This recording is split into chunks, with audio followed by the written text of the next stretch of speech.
Well, hey everyone, this is what we're going to be getting from WoW in 2024 on both Modern and Classic. It looks like a lot, and today I'm going to break it down, what it all means, the room for surprises, what's most important to know, just when all of this will happen based on times of the past as well. Blizzard are coming out pretty confident, so let's go. This is the Modern roadmap till the end of next year. Okay, patch 10.2.5 Seeds of Renewal is something we already know about. We reclaim Gilneas, close the book on our Dragonflight crew via the epilogue quest lines, and chill with the new Azerothian Archives event, which by the way rewards this armor, which looks pretty cool, and per Blizzard, it shows just a little bit of what a new archaeology would look like directionally, and this patch is live in January. And then a mystery 10.2.6, a flag just thrown atop the big metal pole that the rest of the patches seem to hang from in that graphic. Could we read into that? Who knows? Mike Ibarra did say no pirates a while ago whenever people thought, many of us, that the Night Squall, who you'll learn about in a sec, could have been the driving force of our new expansion.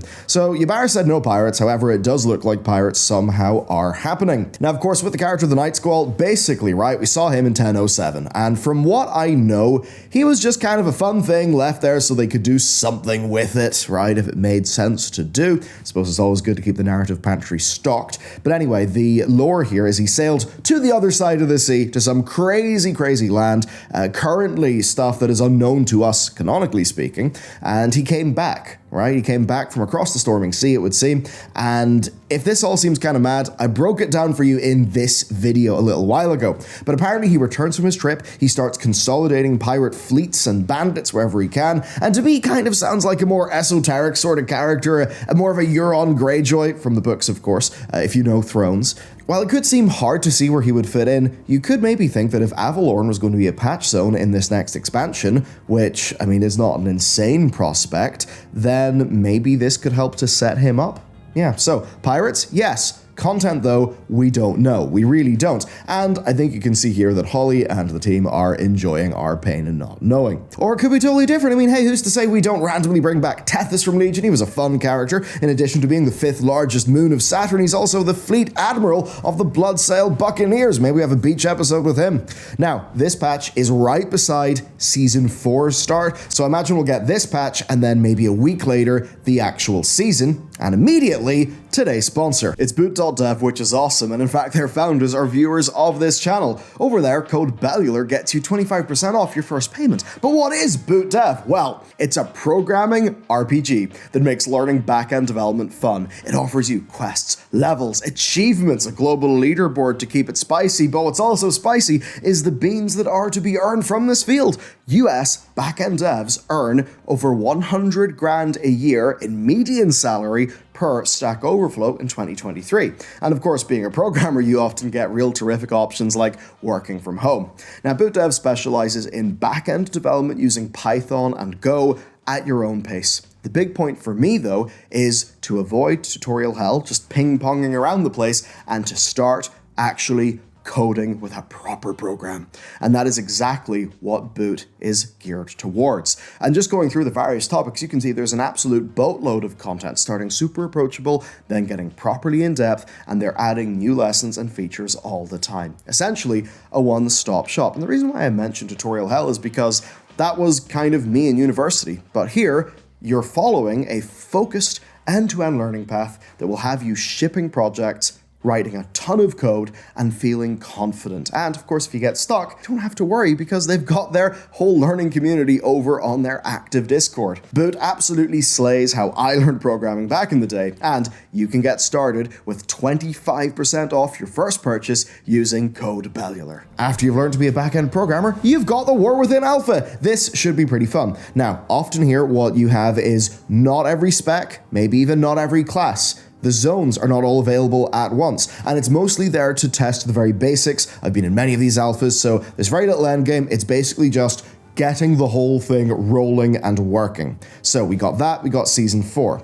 Now for Season 4, they knew that saying Fated Raids would remind everybody of the Jailer, so instead they're calling them Dragonflight Raids Revisited. And you know what? If they do that well, and they let it be brisk enough, that actually may just be a big stupid fun bash. It might actually work. Think about late Legion and how much fun that was. And of course, unlike with Shadowlands and Fated, I'll be more happy to do it because I'm just enjoying the game more.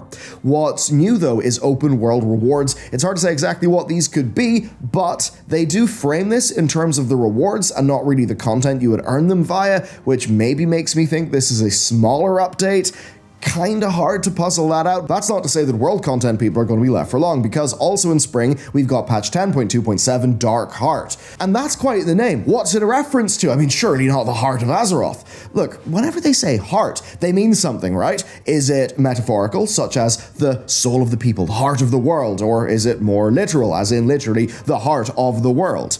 There are a fair few people right now theorizing that essentially Azeroth is already corrupted. My personal take on that, I think, is that the Void got really close to claiming Azeroth's soul. And I think all of that Titan jiggery pokery they've been doing since the Ordering of the World is probably them doing all of these machines to try to slow down the corruption and revert it and recover the world. Hence, of course, the last Titan conspiracy that Metzen mentioned, and that would also pay off what Odin said when he basically commanded the removal of all Black Empire advancements from history, such as maybe them actually doing some stuff with Azeroth. And narratively, that could work in making the Titans a group that we've got an adversarial at points relationship with, but still have them being purely in just favor of order in a way that feels less like they just suddenly, oh hey, we're villains now, which I think a lot of people have been worried about.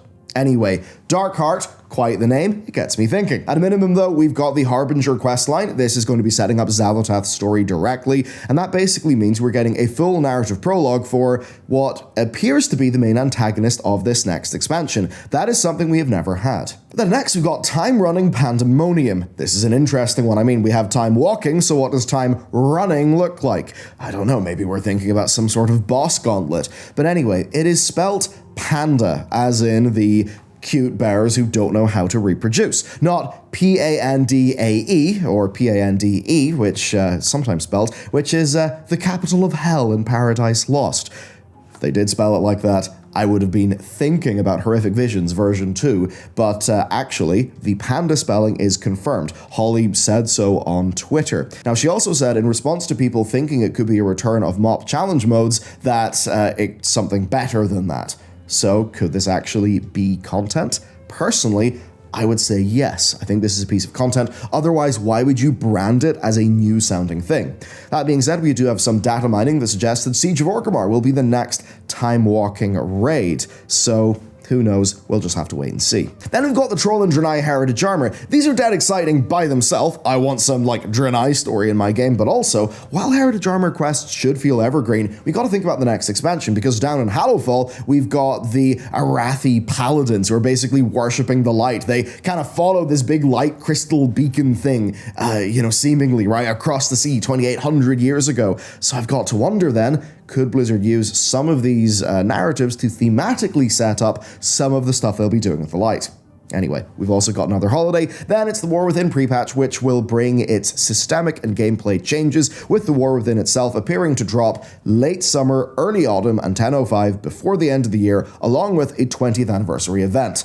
So yeah, it's a lot, but you may be wondering, when? When can I expect this? And to be honest, I think I know. Alright, the War Within's first alpha build just hit the BNet servers, likely allowing for a friends and family test, right? So the Blizzard employees can just get it on their BNet account. Now from Shadowlands, from the first alpha build, like we've just seen here, to the planned release of the expansion was 250 days, then the delay happened. For Dragonflight, that same number was 220 days.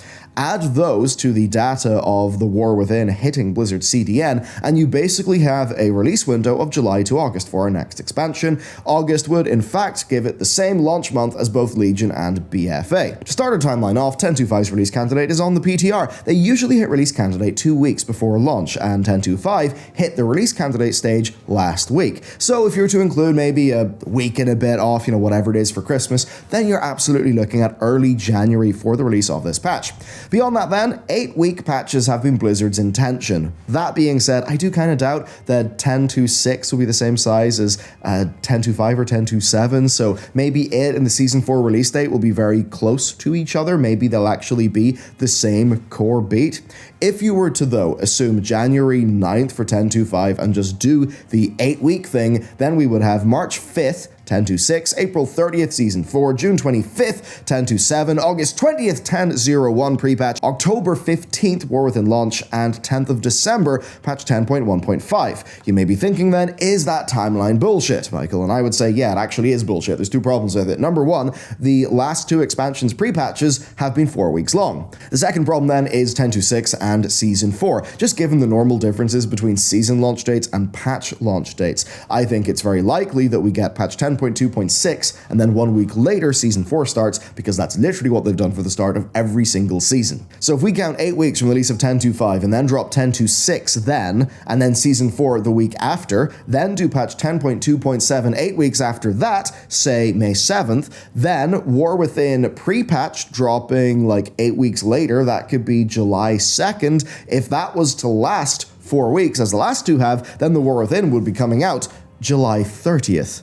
Now, to me, July 30th feels too early, but here's the deal. If you add 3 weeks to that, then you have the same relative release timing as Battle for Azeroth had in its year. So, as you can see, the 8-week rule only really takes us so far. Personally, I imagine things being a bit more spaced out and us seeing the War Within at earliest in late August, with a Season 4 that is just shy of 4 months long. We then have the War Within getting one patch out before 2025, then 2025 basically will repeat the exact same release pattern of 2023, probably a smidge earlier, but basically that's them kind of perfectly lined up. As for the War Within, 18 months is their goal for the expansion duration. So if it launches, let's just say at the latest August 27th, then Midnight would be launching the 27th of February 2027, which, funny enough, is the expansion returning to Quel'Thalas, dropping exactly 20 years after the expansion that introduced Quel'Thalas. And with that, we would then have the last Titan dropping late August 2028, and this would mean we'd have enough time to do a whole final Titan before the first half of 2029 is over, meaning we achieve Blizzard's goal. Because if you remember from BlizzCon, Metzen didn't say the final Titan would be out by 2030. He said the World Soul Saga would be concluded by then, and that means the final patch of the last Titan being in 2029, which is exactly what this timeline says. Over in Classic then, Cat is what you'd expect, but Season of Discovery is getting great treatment. Level 40 and a Nomergon raid with a Stranglethorn Vale zone event, then a season at level 50, then another season at level 60, plus then another endgame season towards the end of the year. And that's where things get fun to me. We already have had Blizzard sort of tease Scarlet Monastery and perhaps Karazhan Crypts as content that we could get. As well then as them talking about basically at level 60, they do want us to take all of the things that we get, like all the different runes and all of that in Discovery, and then take them into the raids of vanilla.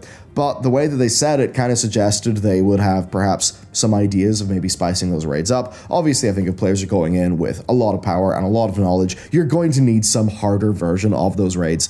And that seems exactly like the sort of thing Season of Discovery is designed to do. So basically, Season of Discovery is going to have a life at level 60. I mean, what do they do for the second endgame season of Discovery?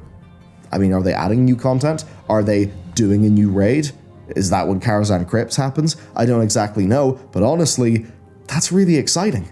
So big picture then, it looks damn good for WoW, frankly. We are essentially on a train of near uninterrupted content, and when you think about alpha cycles, beta cycles, and PTR cycles, I mean, there is literally going to be non-stop World of Warcraft news, buzz, things going on across the two games, Modern and Classic, pretty much for like the many years. That's crazy. Again, as a very long time WoW player, I'm used to a year of basically complete downtime, and that is not what we are getting. And yes, in fairness, the first half of 2024 is less compelling than, say, parts of 2023, where we were getting new raids and that sort of thing. Yeah, totally. I agree with you on that one, but those content patches look pretty damn good for what they are. And with the War Within seemingly coming out earlier in the year, relatively speaking, than Dragonflight did, I mean, we don't even have to wait that damn long for the thing. And I think that's especially the case because you may as well subtract a month from that from pre-patch, because pre-patch is going to give you your warbands and all of that stuff. And to be honest, as soon as everything is account-wide,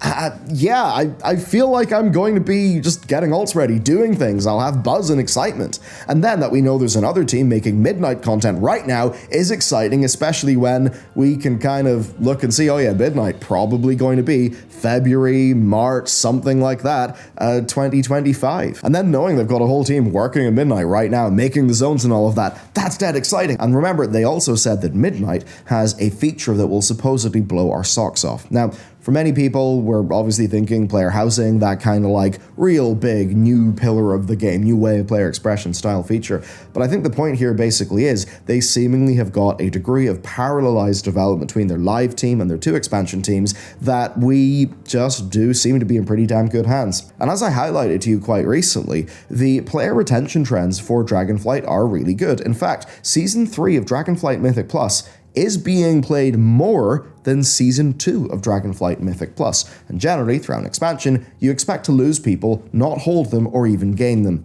That is a very strong sign for the game's future. So there you go, the next year of World of Warcraft, but really from that, given the 18-month expansion timings, we can kind of work out a decent bit more than just a year. So, overall, I'm very excited. For me, and I think this channel, it's particularly exciting. This will allow us to honestly go a lot harder, have a lot more fun, and hopefully make some types of content we haven't been able to do before. That's it for me. Let me know what you think. If you want, check out yesterday's video, or perhaps check out this awesome lore video that I'm sure you will enjoy, and learn backend programming with boot.dev. They are sick. They're also big WoW players, so I imagine Lane and co over there are also pretty hyped about all of this. All right, that's it from me. Thank you. I'll see you next time.